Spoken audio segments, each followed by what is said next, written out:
Hi everybody, I'm Igor Smirnov, international grandmaster and a chess coach. In this video lesson, I'm going to tell you how to prevent blunders. It's one of the most often asked questions and something that I deal with all the time as a coach. It's a very important topic because a blunder usually brings an immediate loss. In beginners' games, blunders are the main causes which determine the outcome of the game. Okay, let's start. I will give you some important practical recommendations which will help you prevent blunders. First, I will explain these ideas to you, and then I will illustrate them with concrete example. Let's clarify the cause of blunders first. Chess players make blunders because they focus their attention on their own plans and ideas while playing and ignore the opponent's ideas. Though it's obvious both players have an equal say in the game, and we should think about our opponent as well as about ourselves. How do you do it practically? The first principle. After every one of your opponent's moves, you should ask yourself, what's the idea of my opponent's move, and what is he going to do on the next move? This idea seems obvious, but a lot of players don't use it at all or only use it occasionally. If you think like this at every move, it will help you a lot. Let's look at the concrete example. I have chosen this position randomly because this idea works in any other positions as well. White played rook f(c)(1), and now black should think, what's the idea of this move and what is white going to do next move? In this situation, we can see that white wants to use the open C file for his rook, and white wants to move the knight somewhere, for example on the d5, or take the b5 pawn with the discovered attack of black's queen. It's a pretty dangerous threat, that's why black played queen e7 to remove the queen from the open file. White played rook c2, preparing to double his rooks on the c line, and black played d5 to attack white's center. I don't comment these moves too much because they are not so important for the topic of this lesson. And then, after an exchange, white win the pawn, but that's not a real sacrifice of the material for black, because right now white has quite a lot of weaknesses, and black hopes to attack them and to take the pawn back soon. f6, and white played queen e4. Let's analyze this position in more detail. As you know, after an opponent's move, you should ask yourself what is the opponent's idea and what is he going to do next move. In the given situation, the idea of queen e4 is to make the new discovered attack with the move d6, taking the a8 rook. It looks like black can stop this threat easily by playing bishop b7. It's a development of the bishop, and black gets the control of this diagonal. Now I'm going to tell you another important idea which will help you prevent blunders. When you have decided which move you are going to make, before making this move on the board, you should look away from the board for a second, then look back on the board and ask yourself which attacking forcing responses the opponent can do after my following move. Why do we need to look away from the board? After a long think, we lose our fresh senses and concentration, so we need to refresh ourselves. That's why it's a very useful recommendation. Some top grandmasters like Ivanchuk and Mamedov do this stuff all the time. Once again, I would like to repeat that we need to think about our opponent's ideas all the time. This principle, thinking about the opponent's forcing responses, is just a concrete way which tells you when and how you should do it. What do I mean by saying the forcing responses? Most often, those are the moves which go forward in the opponent's territory of the board, which give check or take something, or attack something. So we should try to mostly think about these kinds of moves. For example, in this position, if you're playing black and going to play bishop b7, before making this move on the board, you should consider white's forcing aggressive answers. And first, let's focus our attention on the black's territory of the board, trying to find the possible moves of white on this territory. Can white play rook c7? No, white can't, because black will certainly take this rook. Can white play d6? Okay, it's a move which we definitely need to calculate, because black can't take on d6. After that, white can win the bishop.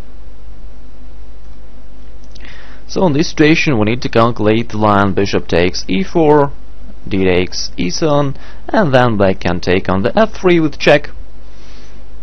So white has to move the king, and then black saves the rook, getting the decisive material advantage. So d6 variation doesn't work for white. Also, in this position, after bishop b7, white has one more sudden attacking move forward, knight d4. Using the pin on the e line, white is going to put the knight somewhere on the e6 or on the c6. It will help white to save the d5 pawn and put the knight on the powerful outpost position. These factors will determine white's huge positional advantage. So, into this position, it was very useful for us not to make the move bishop b7 impulsively, but think about our opponent's aggressive responses first. Black played queen f7 in the game to remove the queen from the e-file, and white answered rook ac1. In this position, black has two attractive moves, queen h5 and bishop b7. For example, queen h5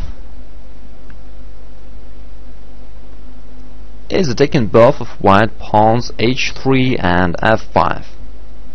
It looks really good.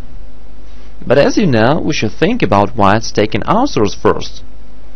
In this position, white has only one attacking move, really, g4. By the way, you can see that this way of thinking doesn't take a lot of time, because typically your opponent has only one or two possible attacking moves, and you can detect them quickly. Okay, so after g4, black certainly takes queen takes h3, white will play rook h2, queen g3 is the only move, and this situation looks dangerous for black. The black's queen is nearly captured, white's pieces are very active. For example, after rook c7, white is totally dominating here. So the move queen h5 is bad for black. Once again, our simple question, which attacking answers can the opponent make, helps us to find the sudden and very powerful move g4. This means that black should probably play bishop b7 instead. But again, we should think about white's possible attacking answers first. And in this situation, white has only one aggressive move on black's territory, rook c7. One more important thing I want to tell you is that when I'm saying that we need to watch out for our opponent's attacking moves, it doesn't mean that you should defend all the time. First of all, you should try to attack, find counter blows and realize your plans. Only in the situation when the opponent's threats are really dangerous and you can't ignore them, only then you need to defend. For example, in this position, after the move bishop b7, white really can play rook c7. But it doesn't mean we should be afraid of it.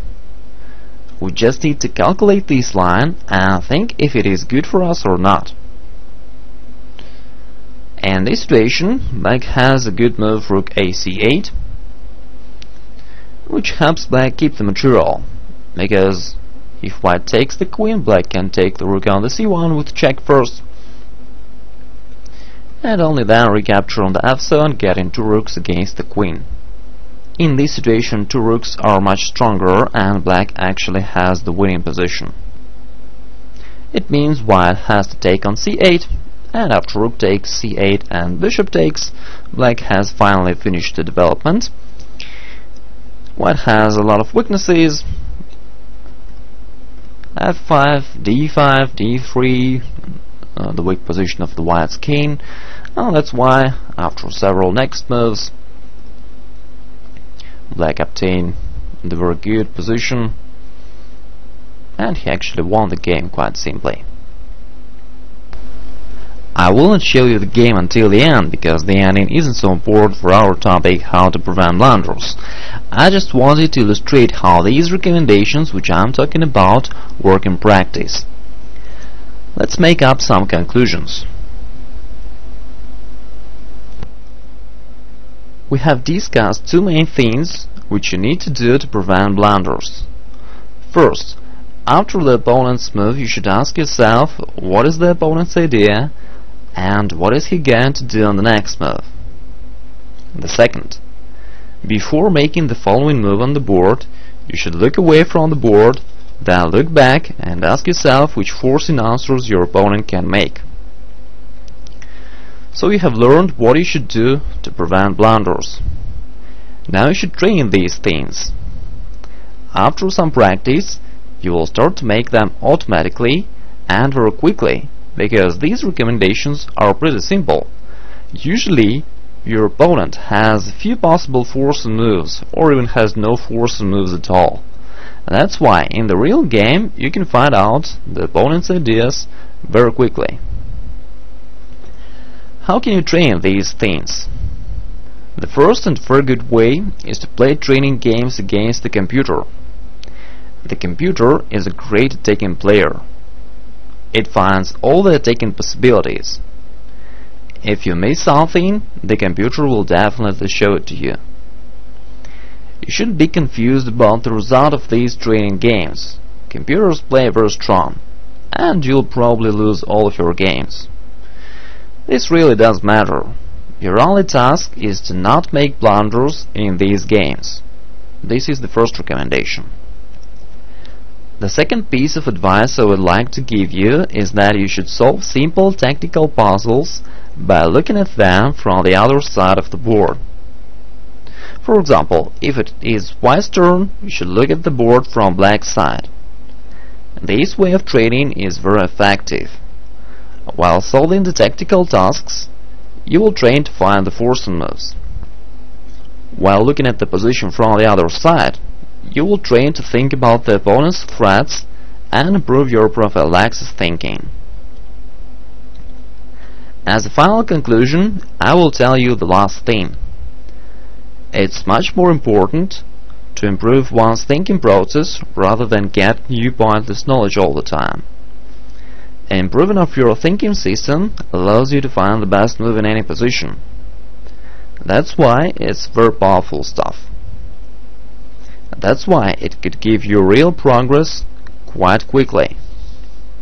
If you want to know more about an effective way of training, you may study my chess course, The Grandmaster Secrets. Please click this link to know more about it. Thanks for your attention. I wish you to stop making blunders, and I wish your opponents to continue making them. Goodbye.